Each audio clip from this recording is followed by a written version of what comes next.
안녕하세요. 저 루커 활용 사례 발표를 하게 된 크래프톤의 하정이라고 합니다. 만나뵙게 돼서 반갑습니다.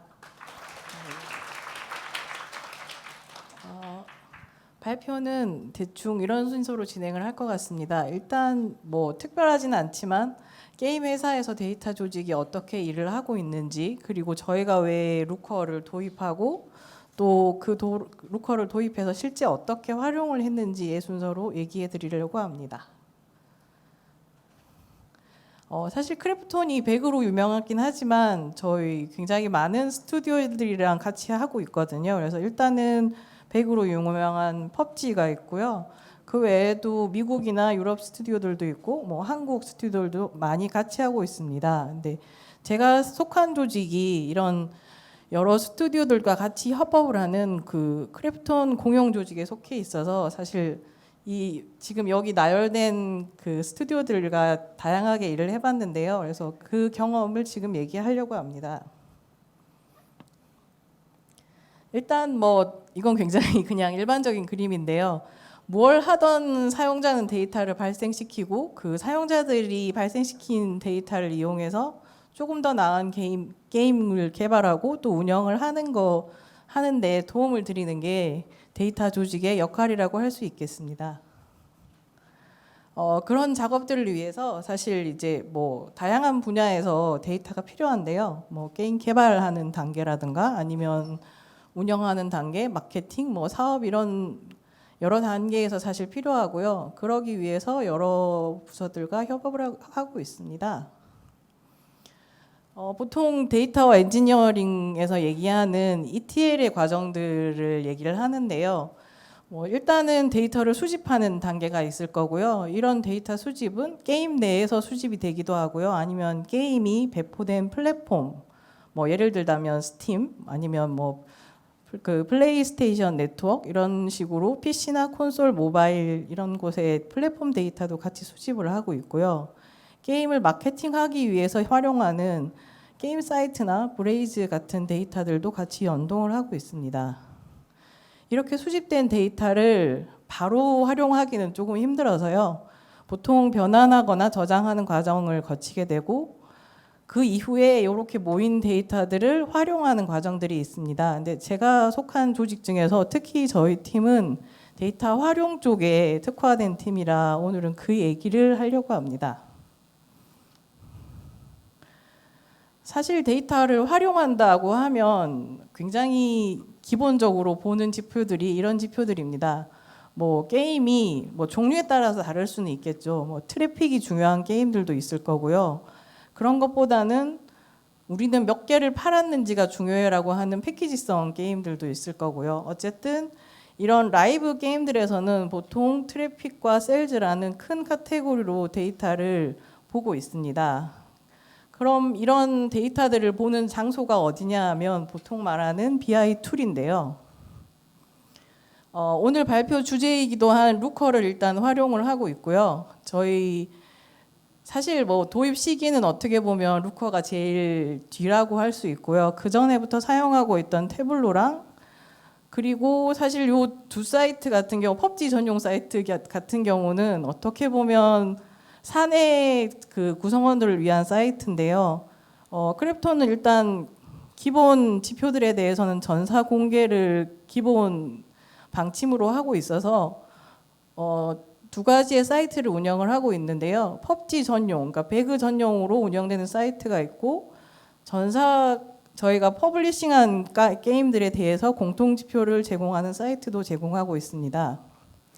근데 어떻게 보면 이렇게 많은 도구가 있는데 굳이 마지막에 왜 또 루커를 추가했느냐라고 이제 여쭤보실 수 있는데 그 이유를 말씀드리려고 합니다. 사실 그 전부터 루커를 도입해서 이제 사용을 하려고 시도를 했었는데 본격적으로 사용하게 된 것은 저희 미국 스튜디오 중에 하나인 스트라이킹 디스턴스 스튜디오 때문이었는데요. 원래 이제 사실 원래 태블로를 훨씬 더 많이 사용하고 있긴 합니다. 여전히 전사적으로 보면 분석가분들이 태블로로 대시보드를 만드는 그 프로세스를 많이 거치고 있는데요. 보통은 이 과정은 그 라이브 출시나 아니면 뭐 얼리 액세스 같은 그 퍼블릭한 이벤트가 발생했을 때 그 보통 한 두세 달 전에 이런 시기에 모여서 스튜디오 분들하고 분석가들이 협의를 해서 지표와 로고를 설계하고 설계한 대로 게임 출시에 그 데이터를 확인한 다음에 대시보드를 제공하는 스타일로 되어 있는데요. 저희가 그 SDS와 협업을 하게 된 시기는 사실 이 시기보다 굉장히 이른데요. 게임 출시 한 1년 전부터 같이 협업을 진행을 했습니다. 근데 SDS는 개발 단계에서 확인하고 싶은 데이터가 굉장히 많았고요. 사실 초반에 태블로 대시보드를 몇 개 만들어 드렸는데 그걸로 만족을 못 하셨어요. 그러니까 이게 아무래도 한국과 미국이라는 시차도 존재하고 더군다나 분석가와 커뮤니케이션을 해야 되는 상황이 되니까 하나하나 다 만들어 달라고 요구하기가 굉장히 불편했던 거죠. 그래서 이런 거 말고 없냐라고 해서 저희가 이제 사내에 이미 도입이 됐던 루커는 어때? 라고 얘기를 해서 사용을 하게 됐습니다. 이 프로세스에서 말씀드린 거는 제일 중요한 게 분석가 분들과 사전 협의를 하는 게 아니라 거의 그 로 데이터에 가까운 데이터를 실시간 쿼리로 바로 차트 및 대시보드를 생성하는 그 요구사항을 충족하기 위해서였습니다. 루커 활용을 위해서 만들었던 파이프라인은 대략 이렇게 됩니다. 뭐 데이터는 사실 여러 가지 아까 처음에 말씀드렸듯이 여러 가지 루트를 통해서 들어오고요. 그걸 일단은 보통은 스트리밍 상태로 존재하는 데이터를 일단은 S3에 저장을 하고 루커랑 연결을 하려면 어쨌든 쿼리가 가능하게 되기 때문에 SQL 엔진을 장착하고 그 이후에 루커랑 연결하고 저희가 기본 룩ML 프로젝트 생성, 이게 루커에서는 데이터 모델링이라고 생각하시면 되는데 데이터 소스랑 연결한 다음에 기본적인 데이터 모델링은 저희 부서에서 담당을 했습니다. 그래서 실제 SDS가 이 루커를 어떻게 활용을 했냐면요. 게임 개발 당시에는 게임 빌드 시간, 리소스 크기 모니터링 같은 데도 활용을 했고요. 그리고 굉장히 특이했던 게 얘네들은 개발자용 에디터 퍼포먼스도 보더라고요. 그래서 이게 도대체 무슨 데이터냐고 물어보니까 그 개발자들이 쓰는 에디터인데 뜨는데 로딩 타임이 얼마나 되는지 확인하려고 한다. 이런 것도 보시고요. 그 다음에 뭐 당연히 사용자 행동 패턴이나 아니면 테스트를 위해 만들었던 보세 행동 패턴 같은 것도 분석하시고 그리고 뭐 게임 내에 특정 맵에서 특정 위치에서의 FPS가 떨어지는 경우에 왜 그런가 분석하는 데도 사용을 하시고 기타 등등 굉장히 많은 곳에 활용을 하셨고요. 라이브 상태가 됐을 때는 아까 말씀드린 대로 기본 세일즈나 이게 패키지 게임이라서 사실 트래픽은 관심이 없어서 기본 세일즈 지표라고 말씀을 드린 거고요. 그런 기본 세일즈 지표를 확인하시고 게임 개발 당시에 그 모니터링 하던 내용들은 지속적으로 하면서 이후에는 이제 패치 같은 걸 진행을 하니까 패치 전후의 데이터 비교 같은 작업들도 진행을 했습니다. 이게 저희가 초반에는 SDS하고 협업을 좀 진행을 해서 대시보드를 한 10개 정도 만들어 드리고 그 이후에는 이렇게 쓰세요 하고 사실 살짝 손을 놨었거든요. 근데 한 몇 달 지나고 보니까 굉장히 놀라긴 했는데요.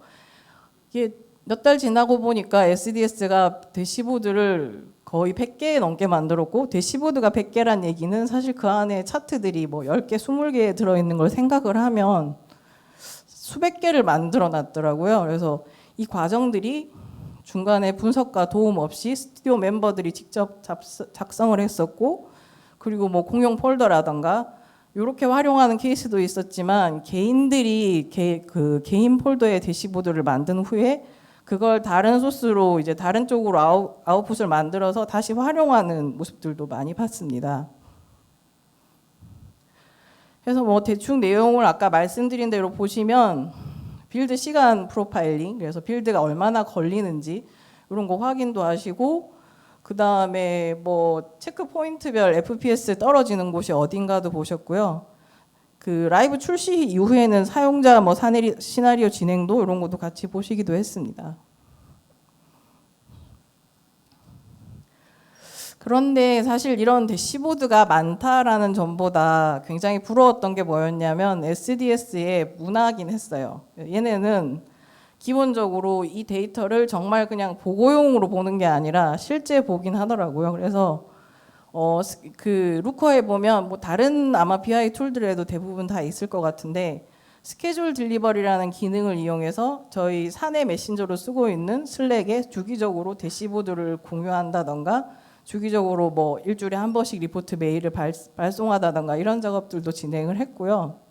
이걸 그냥 형식적으로 쓰지 않았다라는 생각이 드는 게 그 얼러트 같은 경우는 자기들 데이터에 대해서도 얼러트를 걸긴 했는데 야 이거 대시보드 오래 걸린다 뜨는데 보는데 불편하다 이런 식으로 해서 대시보드 성능이 떨어져서 30초 안에 로딩이 안 되면 알람을 받고 문제를 해결하려는 노력을 하기도 했습니다. 근데 이런 과정들이 굉장히 뭐 평탄하게 진행된 건 아니었고요. 사실 저희가 여러 스튜디오를 지원하다 보니까 저희 조직에는 굉장히 특이한 미션이 한 개씩 있는데 실 전체 멤버들이 돌아가면서 일주일 동안 오전 대기조라는 걸 합니다. 이게 뭐 하는 거냐면 보통 미국이나 유럽 스튜디오들이랑 일을 하다 보니까 오전에 뭐 새벽 같은 때 요청이 올 때가 있거든요. 그러면 한 명이 그 줄을 책임지고 일단 대답을 받아줍니다. 그래서 뭐 우리 확인했습니다. 누구한테 얘기해서 일하겠습니다. 정도의 멘션이라도 남겨주는 작업을 하기 위해서 한 명을 배치해서 계속 얘기를 하고 있고요. 그런 정도로 어쨌든 SDS랑 계속 협업을 하기 위해 노력을 했는데 이게 사실 로고를 만들다 보면 플랫하게 만들어지는 것만은 아니더라고요. 그래서 계층 구조가 깊은 경우에 그 쿼리 만들기가 굉장히 복잡해서 못하겠다라고 이제 SOS가 온 경우가 있었고 그런 경우들은 원래 데이터 기본 모델링을 했던 게 아니라 derived 테이블을 만들어서 해결을 했고요. 아까 말씀드린 그 얼러트를 받아서 결국은 저희한테 던지더라고요. 야 이거 대시보드 로딩 오래 걸리는데 어떻게 해결하냐. 그래서 사실은 뭐 하드웨어를 보충하기도 했지만 다른 방식으로도 해결을 했는데요. 루커에 보면 PDT라는 기능이 있습니다. 얘는 아까 derived 테이블이 RDBMS에서 뷰에 해당한다고 하면 PDT는 materialized view라고 할 수 있는데요. 테이블은 아니고 뷰지만 실체가 있는 애라고 생각을 하시면 되고요. 이게 루커에서는 그 데이터 모델링 할 때 굉장히 간단하게 되는 편입니다. 예를 들어서 통계 테이블의 경우에는 이런 식으로 잠깐만요.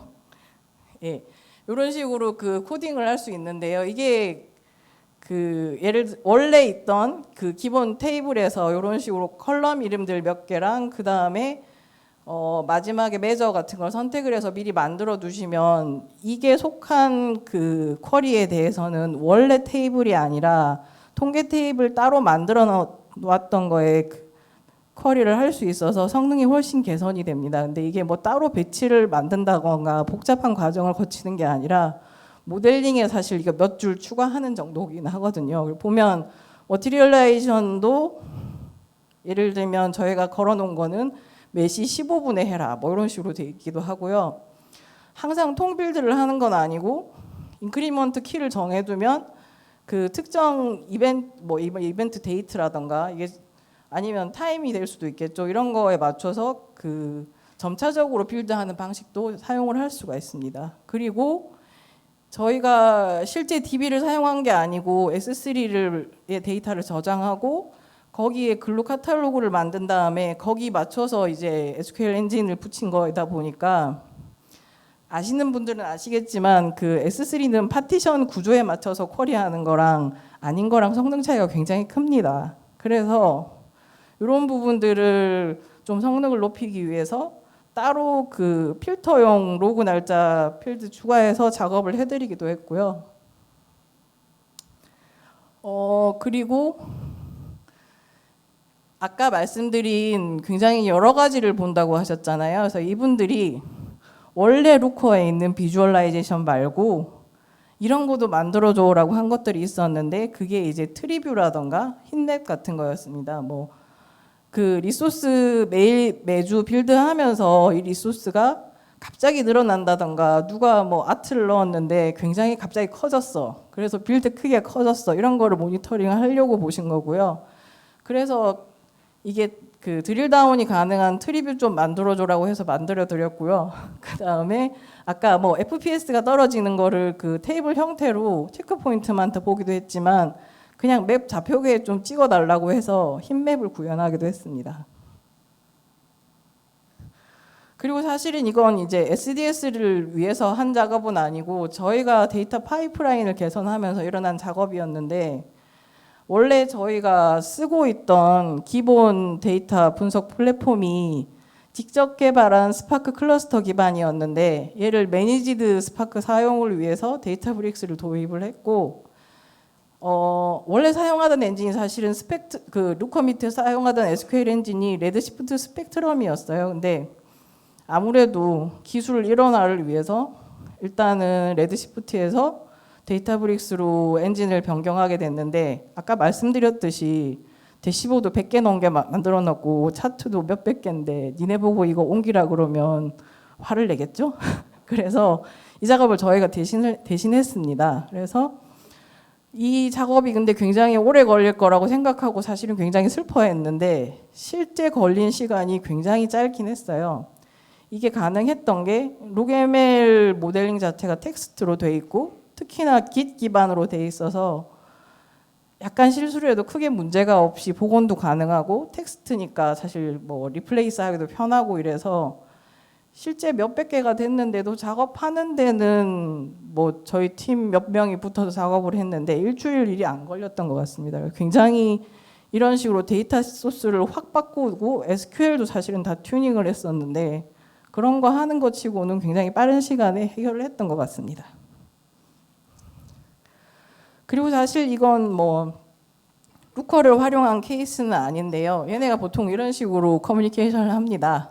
처음에는 원래 아까 그 흰맵 같은 걸 만들어 드렸다고 했는데 맵에서 사용자 어디서 많이 죽냐 패치 전후에 비교해 보고 싶다 이런 얘기를 하셨어요. 그래서 그거를 막 루커로 하다 보니까 이게 굉장히 어려운 거예요. 그래서 결국은 그거 3D 데이터인데 2D에다 매핑하니까 너무 보기 어렵다 막 이런 얘기를 해서 뭐 그 데이터브릭스 노트북에서 서로 막 얘기를 하기도 하고 결국은 이제 마지막 파이널 버전은 결국은 언리얼 엔진 안에서 이제 그 오히려 데이터를 불러들여서 보는 걸로 확인을 하긴 했는데 얘네는 사실 이런 문화가 굉장히 맨날 이런 거 가지고 얘기를 해요. 데이터 보고 싶은데 이렇게 좀 해줘 뭐 아니면 저렇게 좀 해줘 이런 식으로 얘기를 하는 편이라서 그게 굉장히 인상적이었습니다. 이제 사례는 대충 다 얘기를 해드린 것 같고요.